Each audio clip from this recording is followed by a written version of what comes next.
This podcast is brought to you by the Emmy Award-winning creators of Rising Phoenix. Supported by global partners Adidas and Procter Gamble, the makers of Oral-B, Pampers and Venus. Hello, my name is Matt Stutzman. I'm a 4-time Paralympian and a silver medalist. And I'm Michael Johnson, 4-time Olympic champion. Welcome to our podcast, Rising Phoenix, What Does It Take? We'll introduce you to some of the world's greatest Paralympians. You know, kind of like me. Kind of like you.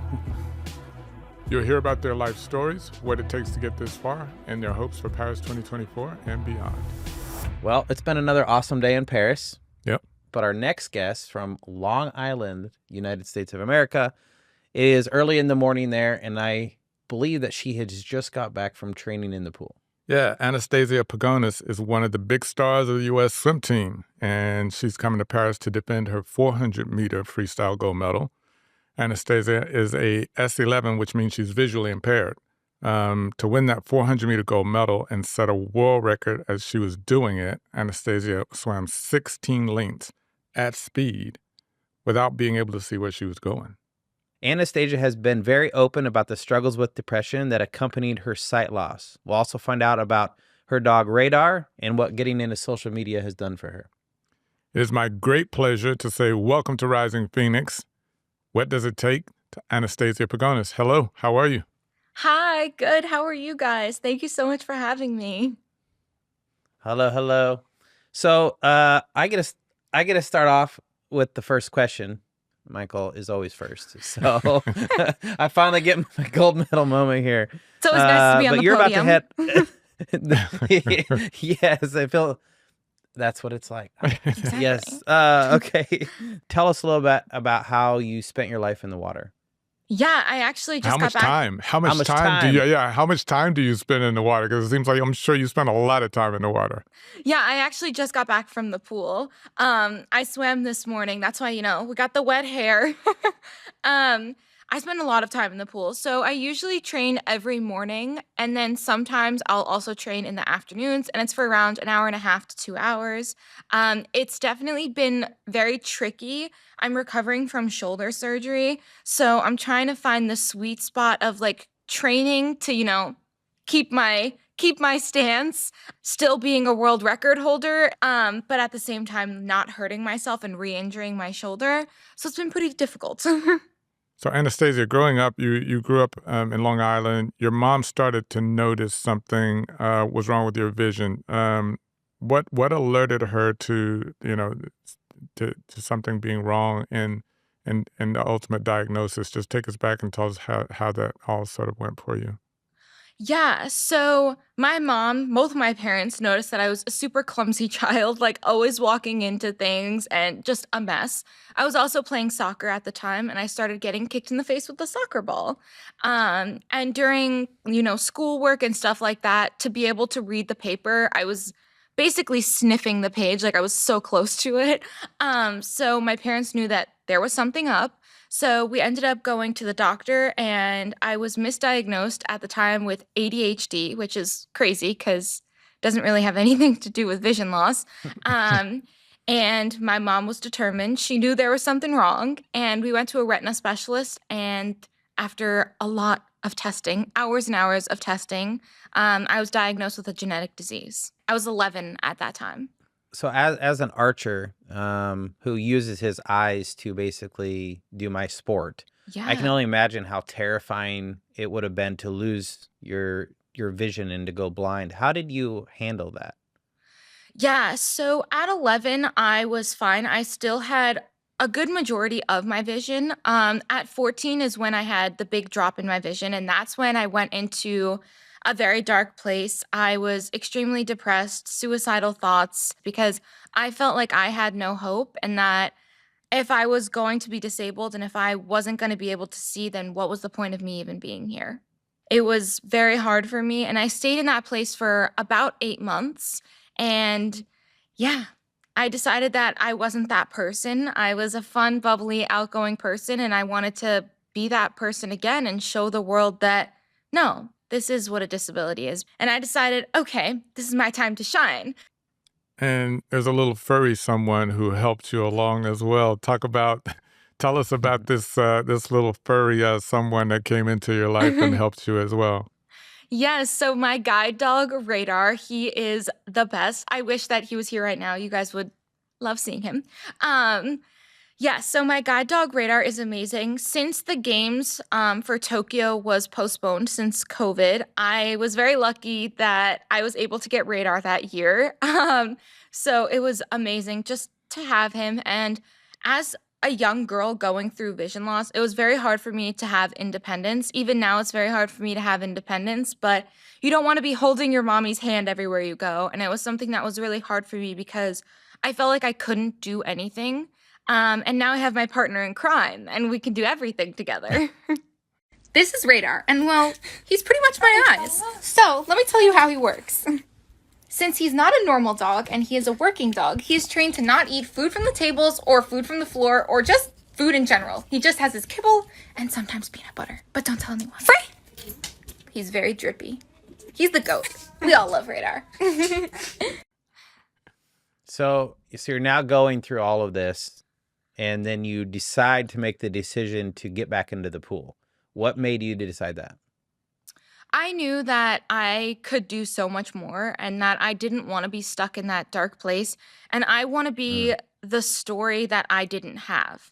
Like going through my vision loss, there was nobody that was a professional athlete or that wore makeup or that was doing the things that an quote unquote able-bodied person would be doing. So I want to be that story for someone else. So Anastasia, when you first got back in the water after your diagnosis, what was that feeling like, just being back in the water for you? Yeah, it was very scary when I first got in. The first stroke I took, I ended up smashing my face on the lane line and I had a bloody nose and it was just about a disaster. I left, screaming, crying, never wanted to do this again. I woke up the next day and I was like, so guys, are we ready to go back to the pool? And I went back and I probably broke a lot of fingers and bones in my journey to being here right now. But right now, swimming and the pool is my happy place.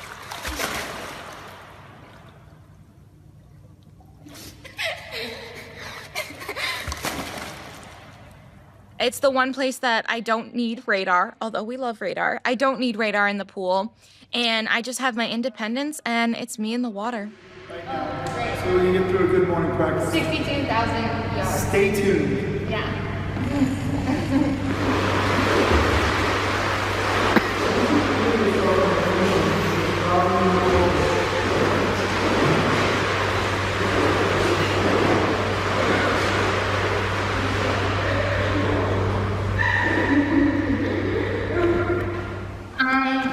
Okay, just finished. What did we do?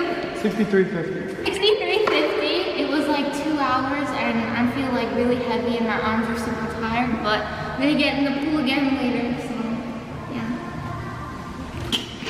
Okay. Is it true that your coach blacked out the goggles and then tried to swim so he could understand how you swam to help you perfect kind of what you're doing? Yes, so my coach right now, he practices with blackout goggles like on like the weekly just to be able to know what it's like for me swimming and ways that he can make me faster, like technically, like not just, swimming fast. The little things are so important, and I really do appreciate the effort that he puts into it. That is definitely one dedicated coach. So Anastasia, let's talk about, para swimming and explain to us and our listeners how it works. So how do you, not crash into the wall or know where you're going or know when you're at the end, when you're about to win? How does that work? Yeah, so let's start off with what the Paralympics is. People think that the para in Paralympics stands for paralyzed or something along the lines of that, which it actually isn't. Para means parallel to the Olympics. So that's what Paralympics is. And it is the best of the best professional athletes that have a disability. In para swimming specifically, there's 14 classifications. S1 to S10 is physical. S11 to S13 is visual, and S14 is cognitive. So for me, I am an S11, which is the most severely visually impaired. And in my classification, we all wear completely blacked out goggles because some of us can see differently and some of us can see nothing. So to even out the playing field, we all wear blackouts. For me personally, I paint my goggles, which is something that I did in the last Paralympic Games, which I needed to be able to share my personality in some way, right? So that was how I did it. And before we go into the call room, our goggles are checked. And then right when we finish our race, they're also checked. So you're probably wondering how, someone who can't see doesn't crash into the wall. So I have something called a tapper, and it's basically a pole with a pool noodle on the end of it. And there's two people on each sides of the pool, and they will give me a little bop on the head, and that's how I know that I am coming up to the wall. And then I flip, and we do the same thing and continue until we're done. So slightly, the American in lane 5 will come into the wall first, but the tap and the turn so important in this classification group. Only 0.16 of a second separating them as Pagonis turns first in 32.43. What color do you paint your goggles? Yeah, so last games, I only had one pair. So I had a USA flag on one side, and then it said USA on the other. And then at World Championships the year after, I did matching goggles for each of my suits. So that was really fun. So whatever the suit that I was wearing, I kind of had like a matching one for it. And this games, I'm really excited. So far, I only have 2 ideas. Let me know if you guys have any ideas. I actually have an idea. Yes, tell me more. I love that. And this is coming from one of the greatest Olympians in the world. Yes. I know a guy who painted or had his shoes gold. So when he ran, it was all positive, and then he won gold with gold shoes. I'm liking this direction. Yeah. Anastasia, I'm liking this. I think we've made our decision. We made the decision for you. Your goggles are going to be gold. This is done. I'm kind of here for it. No, we're good. We got a consensus. Okay, Anastasia's done. going to wear gold goggles. Official. Done. Official. Look, it worked for Michael. So Exactly. it's going to work for you. It'll work. For sure. So now that you're taking this swimming to the next level, you want to find a team, right? How hard is it to find a team that is going to help support a blind swimmer? Like, how does that team get you to the next level? Yeah, so it was impossible for me to find a team and a coach to train with when I was going through my vision loss. We contacted just about everyone, and it was basically impossible. I started swimming on a club team, and then I went to a college team, and it just wasn't the right fit for me. It was very hard swimming against able-bodied athletes, and I just felt like I was a burden. I ended up getting a concussion there. I just feel like my disability wasn't taken very seriously, so I left, and I found a private coach. His name is Darren. He's the best. We love Darren. And yeah, I'm ready to kick some butt in Paris with him. Pagonis going to work halfway through, has a half a body length lead, and I'm not sure he's going to track her down right now, the way she swam this morning. She wants that bad touch. She is coming in for the wall as fast as she can. Pagonis now, final few strokes, gets the tap and stops the clock, 30.51. Wegman 32.3, Code 33.2, and Hermes 35.7. Anastasia Pagonis, she meant business. The crowd is going wild. She is under her own American record. She has just set an unofficial new American record, 30 points. So you were talking earlier about your mental health and how radar has been very helpful with that and swimming as well. But people might be surprised to hear that social media actually has helped you with your mental health. Talk about that. Yeah, so when I came out of that dark spot, I decided to start social media as a way of therapy for me. So I was sharing my struggles, my life, my ups, my downs. And I grew a following of people that related to me, that were either relating to being bullied or relating to vision loss or having just a hard time. And it was amazing to grow that community. And I continued to post, and I grew a following of haters, people that didn't understand what a disability was, who were ignorant. And I decided, okay, this is my time to shine, because at that time I found my dark humor. Dark humor, no pun intended. But yeah, so I decided that I was going to put it in perspective for something that they would understand, right? Because people don't understand a disability. They don't understand when they see a blind person walking with their cane or their guide dog and they're using their phone. They can't comprehend it. So I decided that I was going to show them. You could have done a better job faking your disability. Really, you had to go on your phone? Pretty crazy, but yeah, blind people can actually use their phones. It's 2024. Hey Karen, maybe just educate yourself a little bit. People think I can't do as a blind girl, part 1. I'm dressed by myself. That's a hard task for me to do somehow. I don't know. Doing my makeup. Vogue, here I come. Using a phone. I can, yeah. Blind people aren't hopeless idiots. Just a thought, though. And I was going to show what disability was and break down the stereotype that the world has on visually impaired people and people with disabilities. In my opinion, like, I don't know about you, but I feel like the world puts people with disabilities in a box. And if we're anywhere like outside of that box that they put us in, then we're not disabled enough, or we're faking it, or whatever it may be. So I want to break down that stereotype for, visually impaired and blind people and show them that, no, I can be a professional athlete. I could be a gold medalist. I can dress cute. I can wear makeup, and break that down and show them, no, this is what blindness is, and change the way that people see us. So I've seen that's clever. See us. I like that. So I watched some of your TikToks and I think they're hilarious. I think what you're doing is awesome. Sometimes though, I'm kind of appalled by what people do comment and the ridiculousness kind of what they say. Right? People are so ignorant. I had someone comment, "How do you feed yourself if you're blind? You must be faking." I was like, oh, boy, okay. So I kind of put it in perspective for them, and I have a video of me, trying to find the food on my fork, stabbing my fork around, and then bringing the fork to my forehead, like as if I don't know where my mouth is. Come on. I gotta speak on something real quick. So I have had similar interactions with people as you, as in, I had a guy come up to me and ask me how I shower because I have no arms. He doesn't think I can shower. And before I could answer it, the person next to him was like, he probably uses a car wash.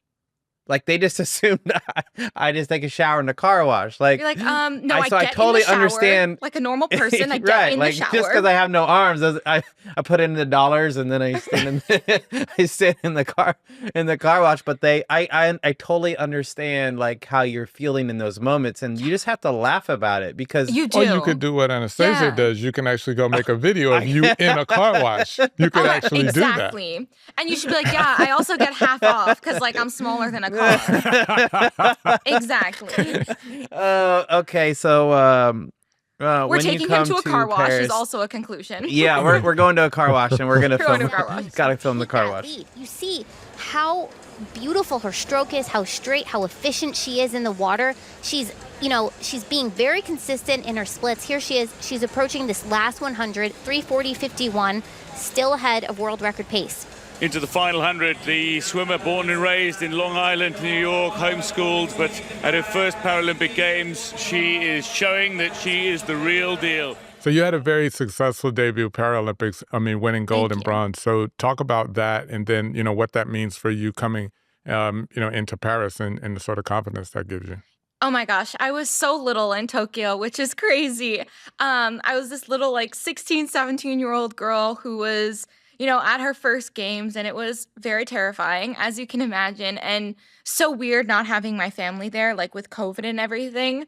But I knew that I put in the hard work, and I just had to let it shine, go out there and see what I could do, and I was so happy with the results of it.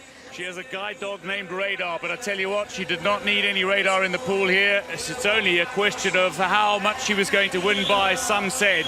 And indeed, the hype is true. She is a sensation. She's 17 years old. She breaks her own world record. A 4:45. That is brilliant from Pagonis, as Brainsma will come home for the silver medal, and it's a fine swim from Toni. But this year I'm hoping that it's different. I'm swimming a few different events this year, so we'll see how that goes. And a big goal of mine this Paralympics is, I feel like if I went into a mall right now and I asked someone who an Olympian is, they would be able to name at least a few people off the top of their head. But if I asked them who a Paralympian was, they would have no idea. So I want to change that, and I want people to know who a Paralympian is just as much as an Olympian, because I feel like we're just as cool. I mean, we do the same things and we're disabled, so we're pretty badass. That's pretty. I agree. Ladies and gentlemen, the victory ceremony for the women's 200-meter individual medley SM11. Anastasia Pagonis. Well, she made a splash at the US trials, and she's continued to do that with her performances in the pool at Tokyo 2020. Already a 400-meter freestyle gold medalist, Anastasia Pagonis is winning fans and followers, and not just on social media, where she is already a star. Anastasia Pagonis, she really is the future of this classification. She is decked out. Her hands are red, white, and her fingers are painted red, white, and blue, and she always has the goggles to match.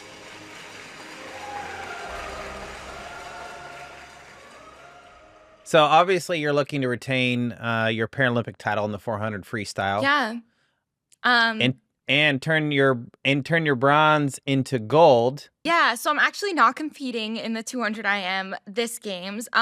Since my shoulder surgery, it's been super hard for me to be able to do a few of those strokes. So I'm kind of just focusing on freestyle right now. But I'm swimming the 400 freestyle, the 100, and the 50 freestyle. So we'll be up on the podium for all three of those. Fingers crossed. That I like it. So that actually brings me to another question is, and I have no doubt that you're going to win all those, but how are you going to manage to do that without radar? When I am training my hardest and going through all the blood, sweat, and tears of training for, hopefully, fingers crossed, winning the gold, Radar is over here snoozing.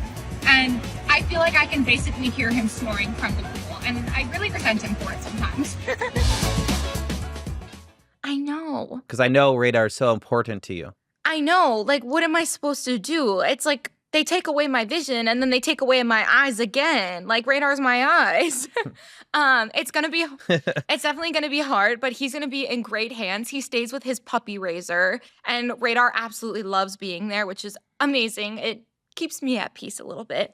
And I'll also have so many of my friends and family that are coming to Paris just to see me. So that gives me goosebumps just thinking about that. So I'm so excited. And Matt's going to be there as well. Okay. Oh yeah, that's right. I am. Yes. So we're going to have to see each other. This will be my 4th Paralympics. So that's insane.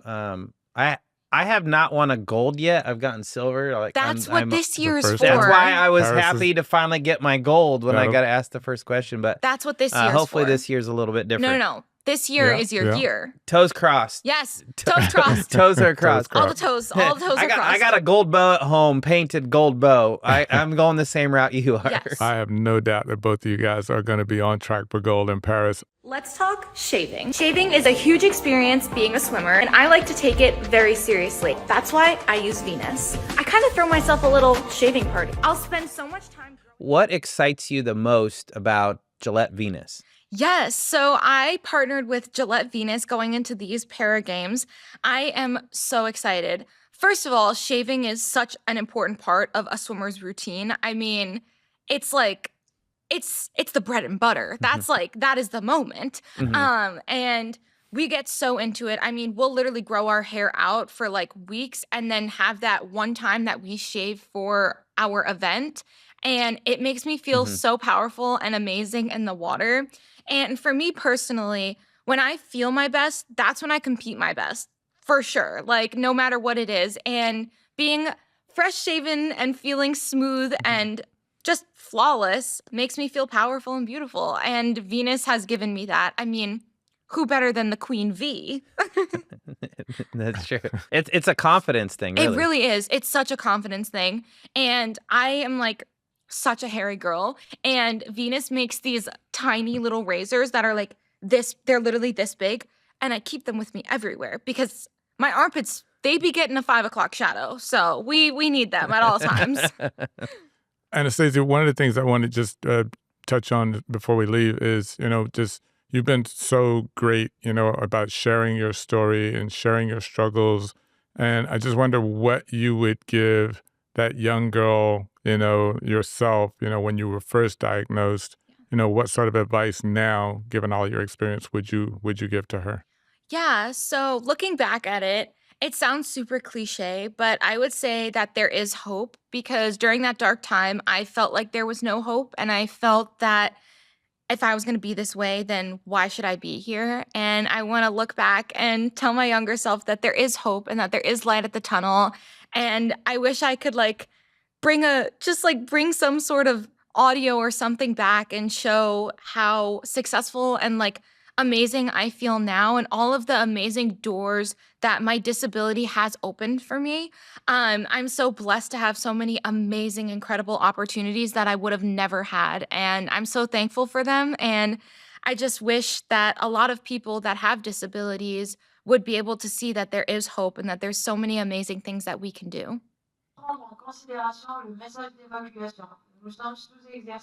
That is not me. I don't speak French. That's French? Oh, God, I'm going to have a hard time. I don't know if I'm going to make it over there, guys. You better start taking Babbel. Yeah. Oh, my goodness. How's they've been your trying to teach experience me some been French. there? Good? It's actually, it's been awesome. You're going to enjoy it a lot. Awesome. I want to say thank you so much for taking time out of your training to talk to us. Of course. I know that you have trials coming up, which are, really important. So keep your head down, stay focused. We want to see pictures of gold goggles. Okay. I mean, obviously. Yeah. You got to post something So we're on your both getting gold goggles gold. when you do We're that. both getting gold, and we're going to a car wash. This is kind of elite. I mean, this is pretty crazy. I feel like it's going to be a very memorable Paris. But thank you so much for being on, and we appreciate it a lot. And good luck. Good luck. Thank you so much. With everything Good you got luck going to you on. as well, and hopefully I'll see you there with your gold medal. Obviously. You will. You will. For sure. Thanks, guys. Thank you. Bye. You've been listening to Rising Phoenix, What Does It Take? A podcast brought to you by the creators of Emmy Award-winning Rising Phoenix. Supported by global partners Adidas and Procter Gamble, the makers of Oral-B, Pampers, and Venus. Anastasia was sure awesome. Let's make sure you leave a 5-star review on our podcast app as it helped other people find the show.